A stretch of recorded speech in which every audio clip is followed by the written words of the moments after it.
కోలీవుడ్లో ప్రస్తుతం ఉన్నటువంటి హీరోయిన్స్లో టాప్ ప్లేస్లో కొనసాగుతున్న హీరోయిన్లలో శృతి హాసన్ ఒకరు. కేవలం తమిళ ఇండస్ట్రీలోనే కాకుండా ఈమె తెలుగులో కూడా తనకంటూ ప్రత్యేకమైన స్థానాన్ని ఏర్పరచుకుంది. దిగ్గజ నటుడు కమల్ హాసన్ వారసురాలిగా ఇండస్ట్రీలోకి ఎంట్రీ ఇచ్చిన ఈమె సక్సెస్ఫుల్ హీరోయిన్గా మారటానికి చాలా సమయమే పట్టింది. అలాంటి శృతి హాసన్ ప్రస్తుతం సౌత్ ఇండియాలోనే మంచి అభిమానులను సంపాదించుకుని దూసుకుపోతోంది. మరి అలాంటి ఈమె కెరీర్ని మలుపు తిప్పిన సినిమా ఏంటి, ఇబ్బందులు పెట్టిన సినిమా ఏంటి అనే వివరాలు. మీ పెట్స్ కి గ్రూమింగ్ నుంచి బర్త్డే సెలబ్రేషన్స్ వరకు అన్నింటిలో మంచి ఆఫర్స్ ని మాయా టైల్స్ అండ్ ట్రయల్స్ వారు మీ ముందుకి తీసుకుని వచ్చారు. ఎక్కడో కాదు, మన బాజ్పల్లిలో. Phone number 8985555318. ఇప్పుడు చూద్దాం. కమల్ హాసన్ కూతురిగా ఇండస్ట్రీలోకి వచ్చింది అంటే చాలా మందికి భారీ అంచనాలే ఉంటాయి.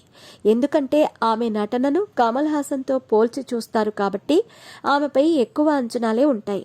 అందులో 25% నటించిన జనాలు ఎంతో ఆదరిస్తారు. అలాంటి ఈ ముద్దుగుమ్మ అనగనగా ఒక ధీరుడు అనే చిత్రం ద్వారా వెండితెరలోకి అరంగేట్రం చేసింది.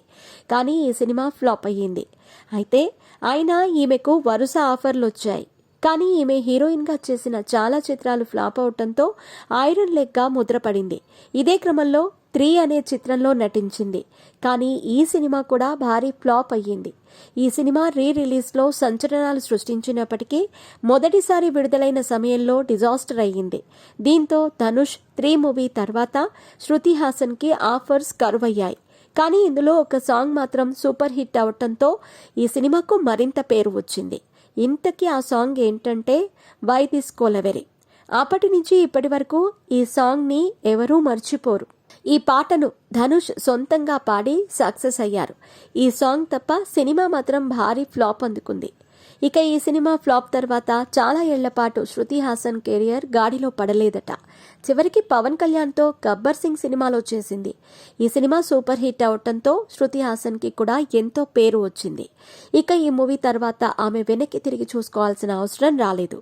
ప్రస్తుతం బాలీవుడ్, కోలీవుడ్, హాలీవుడ్ అంటూ ఏ ఇండస్ట్రీలో అయినా రాణించగలుగుతోంది శృతి హాసన్.